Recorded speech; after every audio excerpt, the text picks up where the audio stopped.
آقا صلی اللہ علیہ وآلہ وسلم ارشاد فرمائے اے قریش والو تم جانتے ہو کہ میں سچا ہوں، حق کہہ رہا ہوں اور میں حق کے کام پر نکل رہا ہوں، بتاؤ تم میں سے میرا ولی، میرا ڈپٹی، میرا ساتھ دینے والا اس کام کے اندر کون ہوگا؟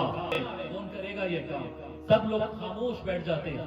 سرکار فرماتے کون ہے جو میرا ساتھ دے گا؟ لفظ استعمال کرتے ایکم یوالینی، کون بنے گا میرا ولی، کون بنے گا میرا جانشین، کون بنے گا میرا نائب جو اس مشن میں میرا ساتھ دے گا؟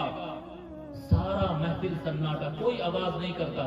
ایک چھوٹا بچہ پیچھے سے اٹھ کر کھڑا ہوتا، مولا علی ابن ابی طالب علیہ السلام کہتے ہیں انا اوالی کا یا رسول اللہ، یا رسول اللہ میں آپ کا ساتھ دوں گا اس کام کے اندر۔ روایت سن لیتے ہیں اس میں سے کہ مولا علی کی عمر تھی 11 سال۔ اللہ کے رسول صلی اللہ علیہ وآلہ وسلم غار حرا میں بیٹھے ہیں اور آپ پر وحی نازل ہوئی، قرآن آیا، آقا صلی اللہ علیہ وآلہ وسلم قرآن لے کر آئے، اللہ کا پیغام لے کر آئے، کلمہ لے کر آئے، اپنی وائف ہماری ماں ام المؤمنین خدیجہ رضی اللہ عنہا کے سامنے پیش کیے۔ آپ نے کہا کہ یا رسول اللہ میں آپ کو اللہ کا رسول مانتی ہوں، لا الہ الا اللہ محمد رسول اللہ۔ ام المؤمنین خدیجہ مان۔ اب پھر گھر میں اور کون ہے؟ دوسرے نمبر پر مولا علی۔ آقا صلی اللہ علیہ وآلہ وسلم مولا علی سے کہتے اے علی مجھ پر اللہ نے قرآن نازل فرمایا، میں اللہ کا رسول ہوں، سارے بتوں کوئی خدا نہیں ہے معبود سوائے اللہ تعالیٰ کے۔ مولا علی علیہ السلام پڑھتے لا الہ الا اللہ محمد رسول اللہ۔ پھر حضرت زید ہوتے، حضرت زید ایک صحابی ہے، زید بن حارثہ رضی اللہ تعالی عنہ، یہ ام المؤمنین خدیجہ نے ان کو خریدا تھا۔ پرانے زمانے میں مارکیٹ میں انسان بھی بیچے جاتے تھے، سلیو غلام بنائے جاتے تھے، تو ام المؤمنین خدیجہ نے ایک بچہ دیکھتی، بہت پیارا بچہ ہے، بہت اچھا لگتا ہے، ان کو خرید لیتے اور بہت پسند سے رکھتے۔ سرکار کو بھی پسند آتا تو تحفے میں پیش کر دیتے، بولے یہ میرا غلام ہے خریدا ہوا، میں آپ کو پیش کرتی ہوں۔ حضور صلی اللہ علیہ وآلہ وسلم اتنا پیار کرتے بچوں سے اور حضرت زید سے، کہتے کہ میں یہ بچے کو آزاد بھی کرتا ہوں اور اپنا بیٹا بنا لیتا ہوں۔ حضرت زید رضی اللہ تعالی عنہ، مولا علی کے بعد ان کا نمبر آتا، آقا صلی اللہ علیہ وآلہ وسلم ان پر اسلام پیش کرتے، وہ کلمہ پڑھتے لا الہ الا اللہ محمد رسول اللہ۔ ابھی گھر کے اندر، گھر کے باہر کسی کو پتہ ہی نہیں ہے، گھر کے اندر ہو رہا ہے یہ سارا کچھ، ابھی گھر کے باہر کسی کو پتہ نہیں، کلمہ پڑھ لیا ہو گیا۔ کچھ عرصہ گزرتا، حضور صلی اللہ علیہ وآلہ وسلم کو حکم آتا وَأَنذِرْ عَشِيرَتَكَ الْأَقْرَبِينَ، اے محمد صلی اللہ علیہ وآلہ وسلم، اللہ کا حکم آتا اے محمد صلی اللہ علیہ وسلم اپنے قریبی رشتہ داروں کو اسلام سے آگاہ کرو، اپنے قریبی رشتہ داروں کو بتاؤ اسلام اور ان کو ڈراؤ اور بتاؤ کہ اللہ ایک ہے اور قیامت کا دن آنے والا ہے۔ حضور صلی اللہ علیہ وآلہ وسلم سوچتے، ایک ایک کے پاس جا کر بولتے، ایک ایک کے پاس الگ الگ جا کر بولتے، بات جمتی نہیں۔ آخر اپنے چچا سے کہتے ہیں چچا ابو طالب، میں یہ سارے لوگ کو اسلام کی طرف بلانا چاہتا ہوں، نوجوانوں کو تو میں بلا لوں گا لیکن خاندان کے جو بڑے ہیں، جو ایج میں مجھ سے بڑے ہیں، جو میرے چچا اور تایا وغیرہ ہوتے ہیں، جو عمر میں بڑے لوگ ہیں، میں ان سب کو بوقت واحد نہیں بلا پاؤں گا، میں ان کے سامنے اپنی بات رکھنا چاہتا ہوں۔ حضرت ابو طالب رضی اللہ تعالیٰ عنہ کہتے ہیں کہ نتیجے محمد فکر مت کرو میں بلاتا ہوں۔ اور حضرت ابو طالب رضی اللہ تعالیٰ عنہ جو کہ پیسے والے آدمی نہیں تھے، پیسے والے آدمی نہیں تھے، ان کے ہاتھ میں پیسہ زیادہ نہیں ہوتا تھا، مڈل کلاس سے بھی تھوڑا کم ہو رہے تھے، وہ پیسوں کے اعتبار سے، وجاہت اور خاندان کے اعتبار سے تو سارے مکہ کے سردار تھے، لیکن پیسہ ہاتھ میں بہت کم تھا۔ لیکن اس کے باوجود آپ بکرے کٹواتے اور اعلیٰ سے اعلیٰ پکوان کرواتے، بہترین پکوان کرواتے اور سارے لوگ کو دعوت دیتے، بڑے بڑے لوگ کو۔ اب بنو ہاشم خاندان کے سارے بڑے بڑے لوگ، سردار وغیرہ سب 30-40 آدمی جمع ہو گئے۔ حضور صلی اللہ علیہ وآلہ وسلم بات رکھنے والے ہیں اور شام میں کھانا ہوتا اور پینا ہوتا اور سب کچھ ہوتا ہے۔ اس کے بعد حضرت ابو طالب کہتے ہیں کہ میرے بھائیوں سنو میری بات، میرا بھتیجا محمد کچھ کہنا چاہتا ہے، اسی کے لیے میں تم کو بلایا ہوں۔ لوگ کہتے ہیں کہ بھئی ہم کھا لیے پی لیے تھک گئے، لیٹ ہو گیا، ابھی نہیں، پھر کبھی۔ حضرت ابو طالب کا دل رنجیدہ ہو جاتا ہے، بلائے دیجئے محمد کے لیے صلی اللہ علیہ وآلہ وسلم، لیکن لوگ کھا لیے پی لیے، بات نہیں سن کے اٹھ کر چلے گئے سارے لوگ۔ حضرت ابو طالب دیکھیے آپ، پیسے والا آدمی ہو تو ایک الگ بات ہے، لیکن جس کے ہاتھ ٹائٹ ہو اور وہ کیسی قربانی دے رہا ہے۔ حضرت سیدنا ابو طالب رضی اللہ تعالیٰ دوسرے دن صبح پھر سب کو دعوت دی جاتے ہیں، کہتے ہیں کہ شام میں کھانے پر آنا ہے، سب کے لیے کھانے کا انتظام ہے، اور شاندار کھانا بنواتے، سب کو اپنے ہاتھ سے ڈال کر کھلاتے، اور سب کھا لینے کے بعد شام سب کھانا ختم ہونے کے بعد کہتے ہیں کہ بہت لیٹ ہو گیا اور ہم تھک گئے، پھر کبھی سنتے ہیں ان کی بات اور اب ہم جاتے پھر چلے جاتے۔ تیسرے دن حضرت ابو طالب پھر بلاتے، تیسری مرتبہ، آسان نہیں ہوتا، آپ ایک مرتبہ دعوت کرے سب آئیں گے، بار بار آتے ہیں کیا؟ کتنا مشکل ہوا ہوگا، پیسہ کتنا لگا ہوگا، بلانے کتنی محنت لگی ہوگی، لیکن حضرت سیدنا ابو طالب رضی اللہ تعالیٰ عنہ سب کو بلاتے ہیں، سب آ جاتے ہیں اور کھانا کھا لیتے ہیں۔ کھانا کھانے کے بعد کہتے ہیں کہ میرا بھتیجا محمد کچھ کہنا چاہتا ہے صلی اللہ علیہ وآلہ وسلم۔ لوگ کہتے ہیں چلو بھائی بولو کیا بات ہے، جی خاندان کے بڑے لوگ تھے، بولو کیا بات ہے، بولو کیا بات ہے۔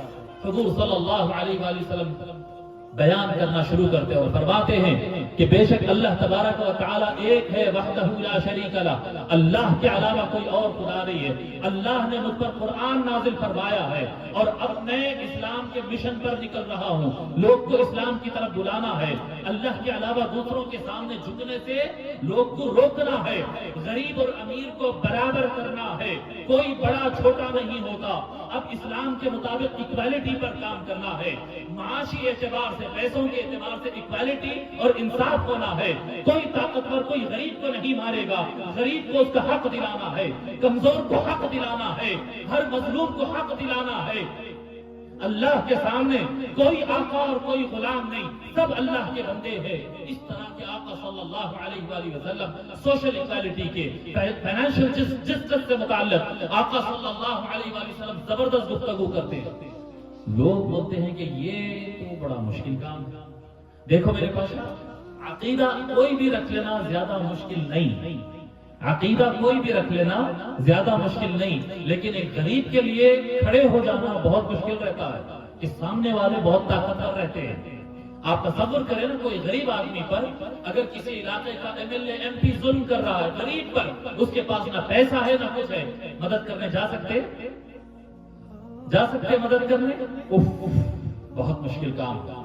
اور یہ جو مکہ کے اندر جو کیا کہتے ہیں 360 بت کی عبادت کا سسٹم تھا، مکہ کے اندر جاہلیت پھیل چکی تھی۔ ایک تو یہ بزنس تھا، پوجا کروانے کے ذریعے یہ بزنس تھا، پھر اس کے علاوہ ہر طاقتور کمزور پر ظلم کرتا تھا، ہر امیر غریب پر ظلم کرتا تھا۔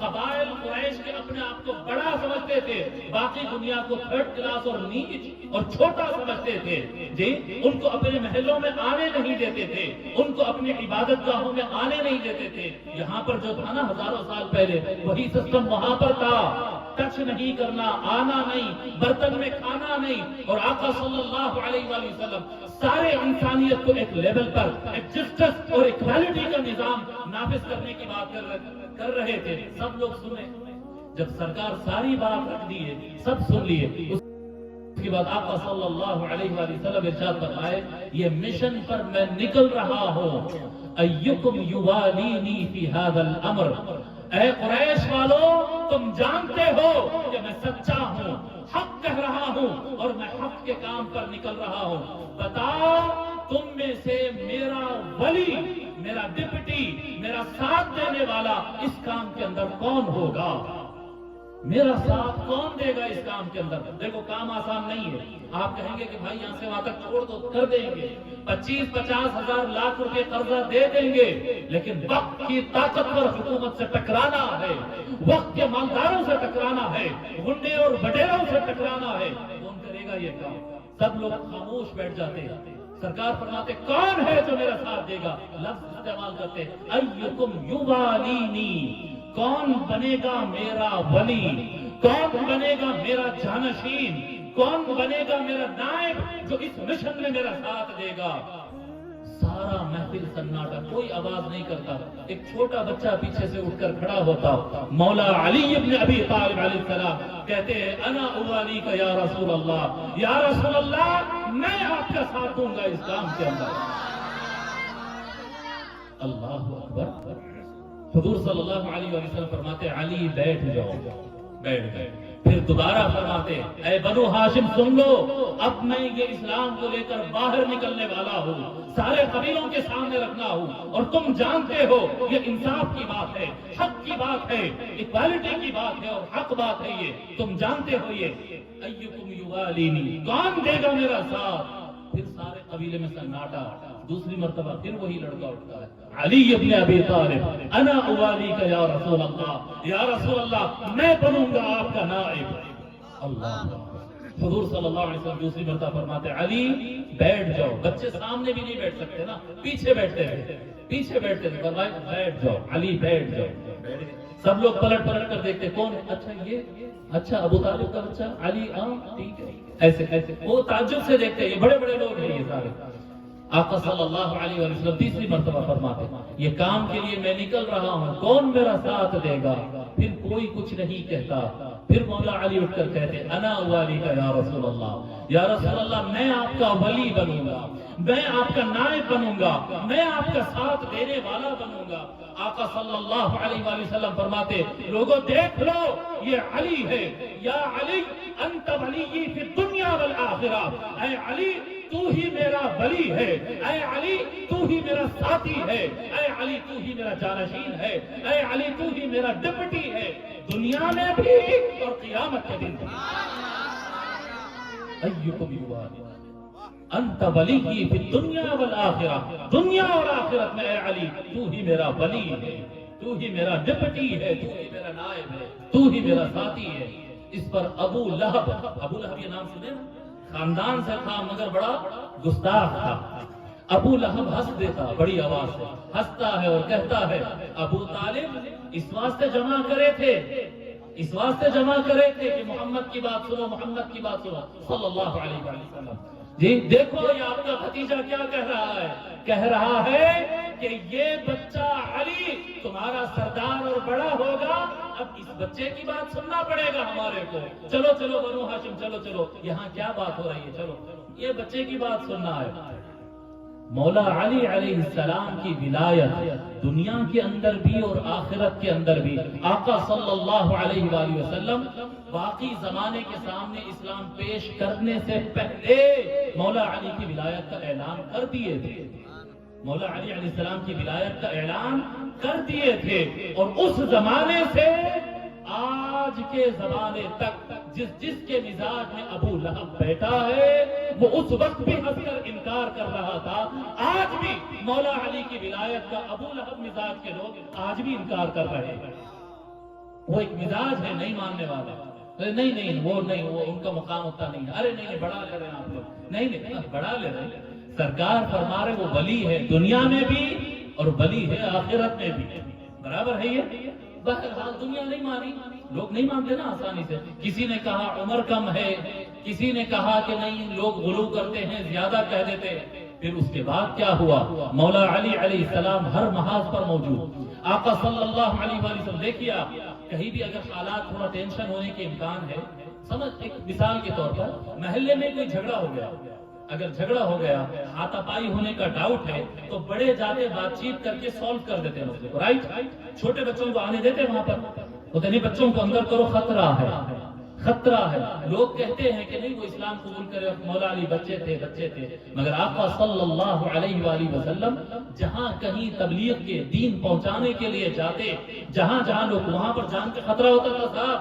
صاحب آپ کریے، نکل کے دیکھیے، آپ اسلام پھیلانے کے لیے غیر مسلم حضرات کے پاس جائیے، جان کا خطرہ ہوتا ہے، جان کا خطرہ ہوتا ہے. آپ 20 کروڑ ہے تو جان کا خطرہ ہوتا.